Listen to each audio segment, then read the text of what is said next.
students, I Rajeshwari Shirkanhalli welcome you all in Nagesh Karasgi Orchid School channel. Students, as you know, we are discussing chapter number 16, light. In the previous session we have discussed some important concepts. At last we started with the human eye. Human eye is an important and very sensitive organ. So it's very important to take care of the eyes.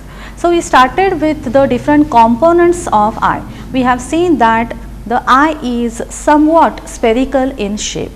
The outer coat is tough so that it gives the protection to the interior of the eye. Now the outermost part of the eye is called as cornea, through which the light enters. Now behind the cornea there is iris. Iris is a muscular organ and it imparts two different functions. The first one is it controls the amount of light by adjusting the size of the pupil. What is pupil? It is the aperture present between the iris.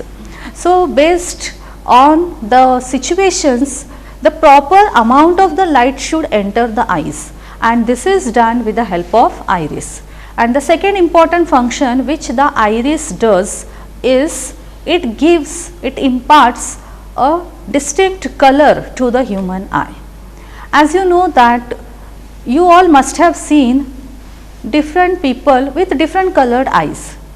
The black color eyes are common, but some of people have some brownish colored eyes, some have bluish colored eyes, some have greenish colored eyes. All these are due to the different colors of the iris. Okay. Now as I have told that if suppose you are seeing in the bright light, then a lot of light if enters the eye, it may damage the eye. Only the required quantity of light should enter. And when you are seeing in the dim light, if very less quantity of the light enters the eyes, again it puts a lot of strain on the eyes and you won't be able to see the objects properly. So in both the situations, the right amount of the light should enter the eyes, and it is possible only because of iris. Iris adjusts the size of the pupil through which the light enters into the eyes. So we will discuss more about this, how it actually happens, and the different other remaining components of the eye with the help of activities. So let us see the next activity, that is activity 16.8. So while performing this activity, you should not use a laser torch. Okay. What you have to do in this activity is you have to look into your friend's eye. Observe the size of the pupil. Throw light on her eye with a torch. So use a simple torch, pencil torch, and throw the light on the eye of your friend and see the size of the pupil. Observe the pupil now. Switch off the torch and observe her pupil once again. So what you have to do here, you have to observe the pupil of your friend 3 times. First before throwing the light, second after throwing the light, and third after switching off the torch. Do you notice any change in the size of the pupil? In which case was the pupil larger, and why do you think it was so? In which case do you need to allow more light in the eye, when the light is dim or bright? So what happens if bright light is thrown, then the size of the pupil decreases for allowing the required quantity of light. That means when the light is bright, there is contraction of the pupil, and when the light is dim, there is relaxation of the pupil, so that sufficient quantity of light can enter. Okay. So when you throw the light, you can see that the size of the pupil decreases because your friend cannot bear that light of a torch.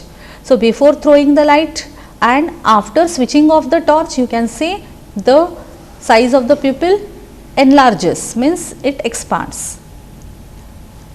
Behind the pupil of the eye is a lens which is thicker in the center. Students, the lenses are of two types, convex and concave. So here in the human eye, the type of the lens present is a convex type. Okay. So where is the lens present? It is behind the pupil. It is crystalline and transparent object. What kind of lens is thicker at the center? It is convex. Convex lens is thicker at the center and thinner at the edges, whereas concave lenses are thinner at the center and thicker at the edges. Okay. Already you have learnt about this in class 7. So recall what you have learnt about lenses in class 7. So students, see again in this figure, this yellow color spherical body which is shown, that is a transparent crystalline object present behind the pupil, that is called as a lens. The lens focuses light on the back of the eye on a layer called retina. So here you can see at the back of the eye there is a thin membrane which is called as retina. Now here the retina serves as a screen on which the image formation takes place. Retina contains several nerve cells. Okay. There are different nerve cells are present on the surface of retina, and similarly there are cones and rods. Sensation felt by the nerve cells are then transmitted to the brain through the optic nerve. Now eyes simply see the objects, but how do we understand what exactly we are seeing? Right, we understand when our brain tells us. But how the brain should come to know what we are seeing? The brain comes to know when the signals are sent to the brain, and it is done by this optic nerve. It plays a very important role. This optic nerve carry the signals, transmit the signals to the brain. Brain interprets and tells what we are seeing exactly. Okay. Okay, now there are two kinds of the cells on the retina. They are cones and rods, as I have told just now. Cones are sensitive to bright light and rods are sensitive to dim light. Besides, cones sense color. So different colors which we see, that is because of the presence of cones on the retina. At the junction of the optic nerve and the retina, there are no sensory cells. So no vision is possible at that spot. So at the junction of retina and optic nerve, there are neither cones nor rods. There are no sensory cells, and that's why at that point no vision is possible. Means here at that point image cannot be formed. So such a spot is called as blind spot. Its existence can be demonstrated as follows. So let's discuss now about the blind spot. See the activity 16.9. Make a round mark and a cross on a sheet of paper with a spot to the right of the cross. See, look at the figure here. In this, on a sheet of paper you have to mark these two spots, one cross and one dot. The cross should be to the left of the dot. Okay. You have to keep the distance between these two marks about 6 to 8 centimeter. Hold the sheet of the paper at arm's length. You should not hold the paper at a very lower height or upper height. The paper, the sheet should be held at the length of your arms from the eye. Close your left eye. Look continuously at the cross. Move the sheet slowly towards you, keeping your eye on the cross. What do you find? Does the round mark disappear at some point? Yes. So when you look at the cross, by closing your left eye, you can see the cross, and when you bring it near your eyes, you can see at one spot, at one stage, the mark, round mark will disappear. Now close your right eye. Look at the round mark now and repeat the activity. Does the cross disappear? Yes. The disappearance of the cross or the round mark shows that there is a point on the retina which cannot send messages to the brain when light falls on it. That shows that there is a spot which is called as blind spot where no vision is possible, and that is why no images or no signals can be sent to the brain. The impression of an image does not vanish immediately from the retina. So, whatever we see, those images are formed on the retina, as I have told that retina serves like a screen, but the image remains there on the retina for some time. It does not get disappeared quickly. For how much time it remains? It persists there for about 1/16th of a second. Yes, once we see the image till 1/16th of a second, 1/16th of a second means 16th part of a second. To that much time that image remains on the retina. So, if still images of a moving object are flashed on the eye at a rate faster than 16 per second, then the eye perceives this object as moving. So, students, even if the objects are not moving, but if you just bring those objects quickly one after the another,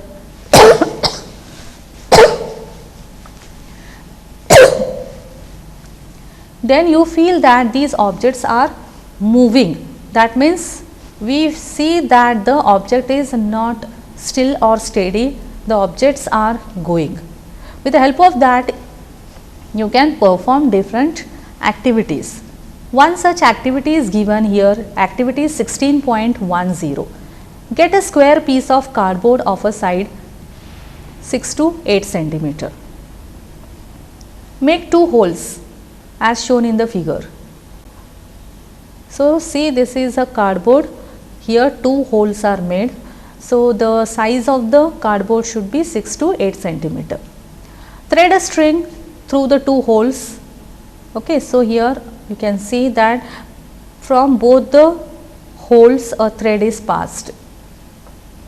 Draw or paste a cage on one side of the cardboard and a bird on the other side.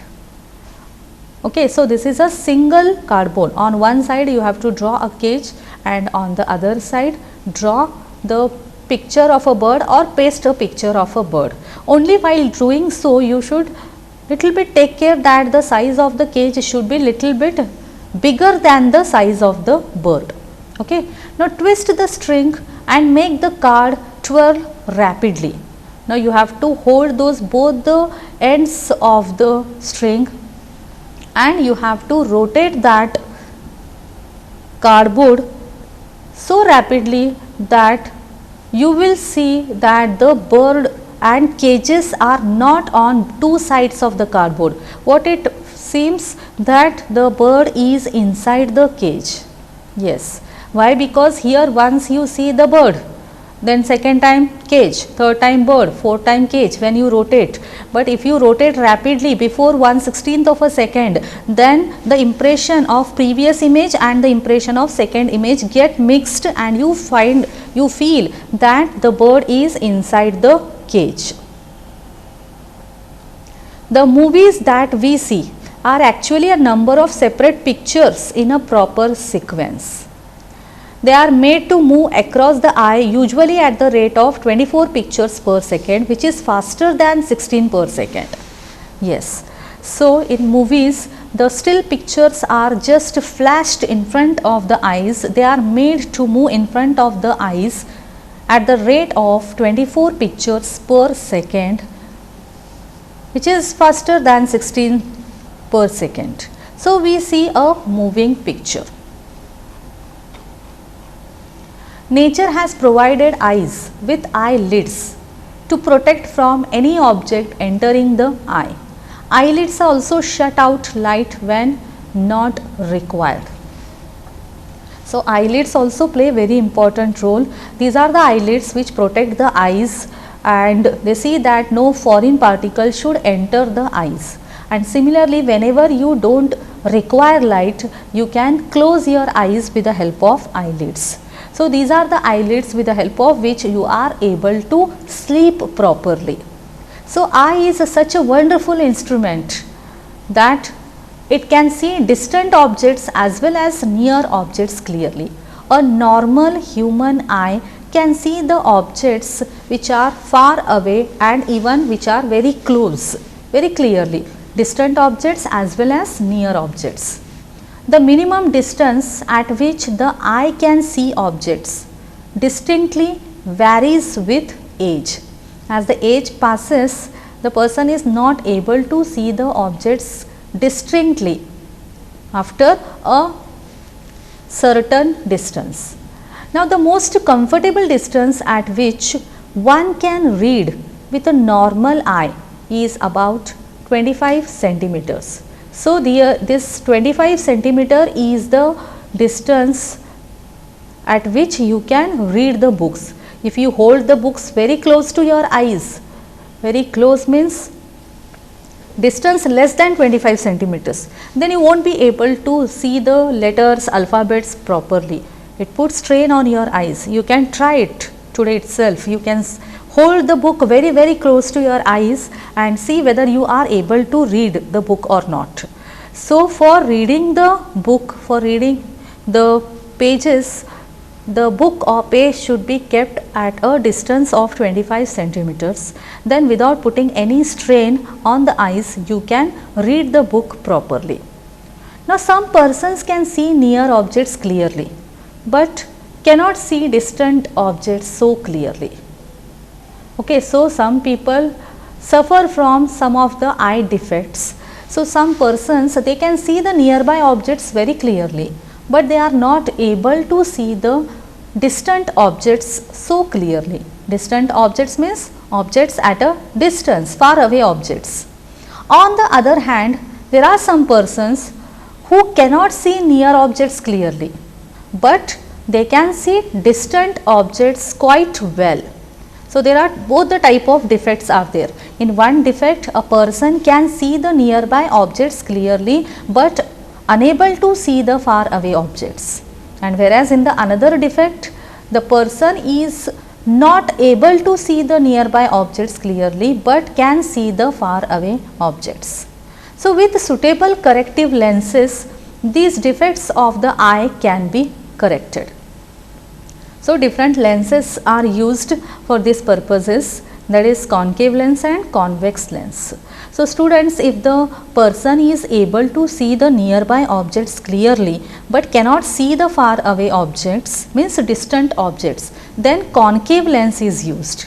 And whereas if the person is able to see the far away objects or the distant objects clearly, but not able to see the nearby objects, then the convex lens is used. These lenses are of course fitted in the spectacles. Now, sometimes, particularly in old age, eyesight becomes foggy. It is due to the eye lens becomes cloudy. As I have told that eye lens is a transparent object. It is made up of convex lens. But as the age increases, particularly in the old age, what happens, this eye lens, it loses its transparency, it becomes cloudy, okay, little bit translucent we can say, neither transparent nor opaque. So, this makes the eyesight foggy. When it happens, persons are said to have cataract. You all must have heard about this cataract. There is a loss of vision, sometimes extremely severe. Then what is done? Is it possible to treat this defect? Yes. A surgery is done which is called as cataract surgery. So, it is possible to treat this defect. The opaque lens is removed and a new artificial lens is inserted. Modern technology has made this procedure simpler and safer. So in cataract what happens, as I have told that in the old age the eyesight becomes foggy because of losing transparency of the eye lens, it becomes translucent, but in some of the people even it becomes opaque, not even translucent. Then the person suffers from cataract, and this is nothing but the loss of vision, and it can be treated by using the modern technology of medicinal field. Here a surgery is done, here the natural lens which has become opaque is removed and an artificial lens is inserted. This is quite simpler and safer. Okay, so after discussing about these eye defects, let us see very important part, that is care of eyes. As I have told that eyes are very important organs and they are very delicate organs. So we have to take special care of the eyes, isn't it? Now let us see how to take care of eyes. It is necessary that you take proper care of your eyes. If there is any problem, you should go to an eye specialist. Have a regular checkup. So students, if you feel that your eyes are having any problem, you are not able to see the far away objects, or the something written on the board or anywhere, if you are not able to read it properly, then you should visit an eye specialist and you should do the regular checkup. If advised by the doctor, then use suitable spectacles. Okay. Generally it is seen that some of the people, students especially, they do not like to wear spectacles, but students, in those cases the eye problem goes on increasing and then it becomes very difficult to see the objects clearly, and you may get other problems like sleeplessness, severe headache, etc. You will not be able to concentrate on your studies, etc. So if the doctor advises, then immediately you have to start using spectacles. Too little or too much light is bad for eyes. So you should not see, or especially you should not read in very dim light or in very bright light. Too little means very dim light and too much light means very bright light. These both the situations, these both the cases are very bad for eyes. Insufficient light causes eye strain and headaches. So if you are trying to read the books or see the objects in very dim light, then you may get strain on the eyes and it makes your head to pain, headache you will get. Similarly, if too much light is there, like that of a sun, a powerful lamp or a laser torch can injure the retina.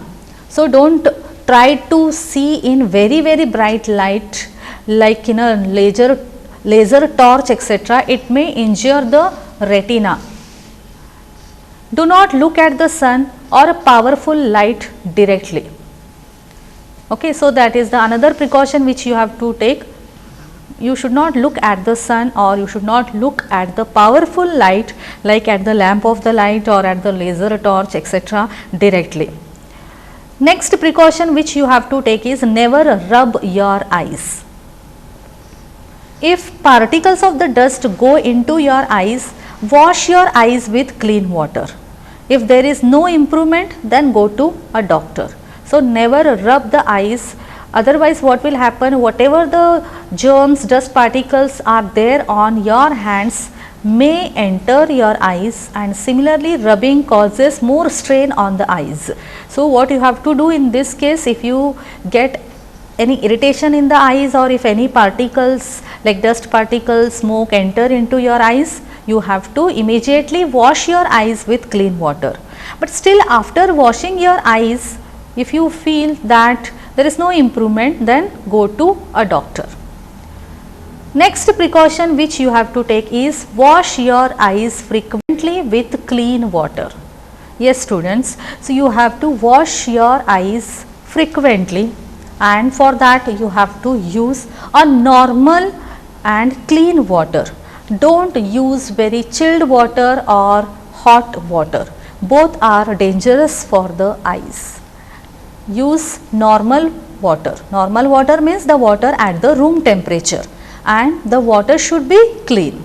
Otherwise, instead of cleaning the eyes, more particles, more dirt will go into the eyes if the water is not clean. Always read at the normal distance for a vision. What's a normal distance? Keeping the book at the distance of 25 centimeter. So, read the book at the normal distance. Do not read by bringing your book too close to your eyes or keeping it too far. In these both the situations, there is again strain on the eyes and you won't be able to read the books properly. So, don't bring the book very close to your eyes and don't take it very far also. You learnt about balanced diet in class 6. If food is deficient in some components, eye may also suffer. Lack of vitamin A in foodstuffs is responsible for many eye troubles. So, you should consume a balanced diet and your diet should have a proper quantity of vitamin A. This vitamin A is very good for eyes. If there is lack of this vitamin, then it may responsible for many eye troubles. Most common amongst them is night blindness. One should therefore include in the diet components which have vitamin A. And what are the sources of vitamin A? Raw carrots, broccoli, green vegetables like spinach and cod liver oil. All these are rich in vitamin A. Eggs, milk, curd, cheese, butter and fruits such as papaya and mango are also rich in vitamin A. Okay, so these are the foodstuffs which consist of a lot of quantity of vitamin A, like raw carrots, broccoli, green vegetables like spinach, cod liver oil, then eggs, milk, curd, cheese, butter, fruits like papaya, mango, etc. And all these things are easily available. So, you have to consume these foodstuffs and it increases the quantity of vitamin A in your body and it is very helpful for the proper growth of eyes. So, students, today we have discussed about the remaining components of the human eye. We have discussed about the retina, we have discussed about the optic nerve cell which carries the impulses, means signals to the brain, and brain interprets and tells us what we see. Similarly, we have discussed about dispersion of light. We have also seen that the image which we see does not get vanished immediately, it remains on the eye for 1/16th of a second. For 1/16th of a second, the image of the object is there on the retina. After that, we have discussed some activities with the help of which you can understand the different concepts. We have discussed about the eye defects and at last we have discussed about how to take care of eyes. So, students, I hope all of you will take care of your eyes and you will spread the awareness among your neighbors, your family members, etc. So, remaining concepts we will keep for the next session. Today we will take a break. Thank you.